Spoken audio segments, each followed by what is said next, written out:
Welcome to Remarkable Retail Podcast, Season 3, Episode 2. I'm Michael LeBlanc. And I'm Steve Dennis. Well, in this episode, Steve, we wanted to focus on the thinking around post-COVID, the post-COVID era, as we turn our minds to that. You wrote a great article in Forbes, actually kind of a lengthy article. It was a great Too read. long is what you're saying? Well, no, it's longer than your average Forbes article, which are kind of snack size, Yeah. but it looked like you were really starting to get that framework, post-COVID framework. What did you call it? The hybridization of retail. So, Right. we're going to get into that in the episode, but when you were putting fingers to keyboards, give me a top line. What were you thinking, just to give a preview of what's to come in the episode? Well, I've gotten really interested in this idea. In fact, I've got a new keynote based on it. I touch on it in the book. First, I thought about it mainly as this idea of physical and digital being more hybrid. But then as I started to think about it more, I saw this hybridization appearing in a number of places, physical stores becoming more hybrid, supply chain, go-to-market strategies with different formats. So I've just been kind of delving into that and seeing some of the trends and trying to organize it in a little bit different way. So I got some of that out in the Forbes article. There's, believe it or not, a few things I left out that I would have liked to include because it was getting quite lengthy. So in this episode, we get to, as we say, unpack that a little bit. Well, before we get to the episode, we should probably talk about anything that's struck your attention or grabbed your attention in the retail news. I have a question for you. Are you a fan of the movie Scarface by Al Pacino? Scarface, remember that movie? Are you a fan? I do. I actually had a big pile of stuff in front of me that I cleared off before we shot the episode. But yes, I am. Well, there's a scene in it which I love, which is how he says, "I'm making moves. He's coming from nothing and he's making moves." It feels like that's the theme for what's happening in retail now, right? The COVID era is, largely behind us. And I see a bunch of moves happening. Some moves should have been done years ago that kind of jumped out, but other moves are starting to get interesting. And that's what's grabbed my attention. What do you think? Anything jump out at you? Yeah, there's a lot of activity. I mean, which we've touched on a little bit. A lot of store openings that are going on the part of traditional players and digitally native brands. We're seeing a lot of partnerships. So Nordstrom announcing, I guess last week or this week, acquisition and partnerships with ASOS and some of their brands, which I think is part of stuff we've gotten into before, which is just some of these originally online only brands need that physical presence, whether it's their own stores or partnering up with people like Nordstrom, Target, et cetera. But it's also, I think, an interesting strategy on the part of retailers to go out and find these brands that are relatively new, innovative, maybe attract a younger customer. In Nordstrom's case, that's a challenge, but also give retailers a point of differentiation compared, it's not products that can easily be shopped on Amazon, for example, or they're not brands that are carried at your most direct competitors. So I think it makes a lot of sense. Well, I mean, that's a great point. It's like they're a captive brand, right? Because if you're not on Amazon, we know Amazon's now the biggest fashion retailer, but fashion is more like apparel, right? Basics, basically. They're a big basics retailer. So that's a nice place, I think it feels like, for Nordstrom to play. One thing that grabbed my attention, we talked about it off mic, was this big global investment into Flipkart, which is in India. And it caught my attention because my pension invested in it. The Canadian pension plan was a big investor in it. So it caught the Canadian attention that, making moves globally. To me, it feels like that we're going to enter. Look, and you got to partner with somebody. It's not unusual for partnerships to be happening all year long, right? Sure. But I just feel like there's going to be a lot happening. Some of it is, should have happened maybe 2 years ago or longer. But the other thing I wanted to get your feedback on was eMarketer put out some results on e-commerce, some very interesting results, right. I thought. And you said you had a couple of takeaways from it. So what was your observation about their latest numbers? Well, folks may be familiar with eMarketer. They do a lot of forecast statistics, research in e-commerce in particular. So they updated their forecast this week for the U.S. e-commerce market. And there were a few things that jumped out. And I guess we'll put the link in the show notes so people can see. Yeah, But to no one's surprise, big spike in e-commerce sales last year. Starting to see it, or at least the forecast is that it will moderate quite a bit this year.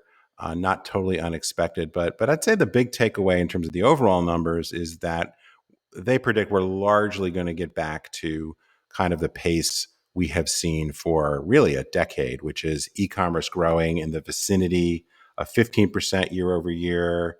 Brick and mortar sales, despite the retail apocalypse narrative, still positive, though barely. So the share is changing, but we're really going to get into be at a higher level by virtue of the pandemic, but kind of settle back into a pretty similar pattern. The second thing, and I go into this quite a bit in chapter 6 of my book, Shameless Promotion. The chapter is called "The Future Will Not Be Evenly Distributed," quoting a great Canadian, William Gibson. But among the things I get into that chapter is a lot of times when we talk about, well, e-commerce is 15% of total retail, or 20% or 22% or whatever. That's the entire industry. And what this data shows, which I've known, but they really cull it out or present it in more detail, are the widely different market share penetration depending upon the category. So books, music, games, office supplies, 50, 60, 70% online share. And then you get into like auto parts and grocery, and it's low to mid single digits. So right.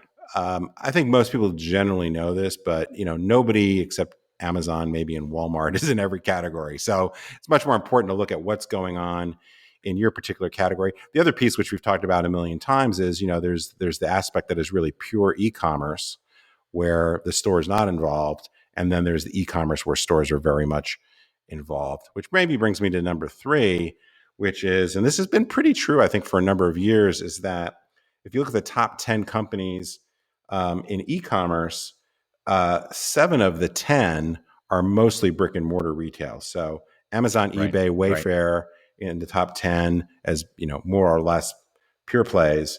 But then you've got Walmart, Apple, Home Depot, Target, Best Buy, Costco, Kroger as the other big players. And I thought there was another thing I was going to mention, and now I forgot what it was. So it must not have been that important. Well, one of the things that jumped out at me, a couple of things jumped out at me. Interesting to see Kroger on that list, of course, because groceries had a big acceleration. 2, I actually think when I look at the list, I'm on the fence about eBay even being on that list, because I know their business has changed a lot, but mostly they're a marketplace for me to buy from you, Pez dispensers. Again, we're probably going to hear from somebody from eBay about that, but really, there's a lot of direct commerce going on. But there's also there's a lot of peer-to-peer commerce going on. So they belong on a list. I'm not sure they belong on the same list some days. So that even makes brick and mortar even more accentuated in terms of just in terms of their presence. Amazon looks like they got a big share, right? 44%. Other folks, catching up. And let me give you some Canadian context. So Canada has typically been a bit behind the US for a whole bunch of reasons in adoption. But last year we had about 70 to 75% growth in e-commerce, which is number 2 in the world. Argentina had more growth than us, it was 100%. We had a pretty big base to start from. So Canada's just I think had a bigger acceleration. I think if the US moved forward 2 years, we've moved forward 5. All going in the same direction, all the same trends. More similarities and differences. And why do you think that is? Well, the reason I think we were just farther behind, and it gave Canadians a lot of impetus to go do it, try it more often, particularly in grocery. And grocery, 4.2 million Canadians shopped online for grocery last year, according to my podcast partner Sylvain Charlebois for the Food Professor. 4.2 million Canadians. Don't forget, there's only 18 million adult Canadians. Huge. And grocery spins the flywheel. Right. The other thing that is very different is Canada locked down much, much harder. I mean, retailers, non-essential retailers in Ontario, where I am, biggest province, were shut down for 155 days. Closed for 155 days. The malls just opened up last week. Right. E-commerce had an unnatural lift. That waterline's going to settle. Right. But it's not going to settle where it was. I think that's big contributing factors. Yeah, for sure. No, it's interesting. And so, listen, all right, well, this is good. It's summertime. You wouldn't expect us to have any news to talk about, but, it's not a usual summer. Now, before we get to the episode and it's retail. Yeah, before we get to the episode, we talk about hybridization. I just want to remind all the folks that we've got a YouTube channel now. So make sure and check into the YouTube channel. These podcast episodes every 2 weeks until Labor Day. And then we go weekly. And coming up next week, we've got Drew Green, CEO of Indocino, who's done his own deal with Nordstrom, which we're going to talk about. And it's great to have Drew back on the mic. So we're looking forward to that. So, all right, if you liked what you heard or saw today, please follow us on Apple, Spotify, Amazon Music, or your favorite podcast platform. So you can catch up on all our great interviews and insights and episodes that'll show up every week if you subscribe. Be sure and check out, as I said, our new YouTube channel, Remarkable Retail. And Steve, over to you. Well, I'm always shamelessly promoting my book, Remarkable Retail, How to Win and Keep Customers in the Age of Disruption, which is available just about everywhere that you'd like to find your books in ebook format and audiobook as well. And I'm on social media, usually at stephenpdennis.com. You can also find me on my website, which is www.stephenpdennis.com. All right, and I'm Michael LeBlanc, the producer and host of the Voice of Retail podcast and a bunch of other stuff. You can find me on LinkedIn or meleblanc.co, or should I say www.meleblanc.co. I know, I was going old school. You went old school on that. That's fun, HTTP.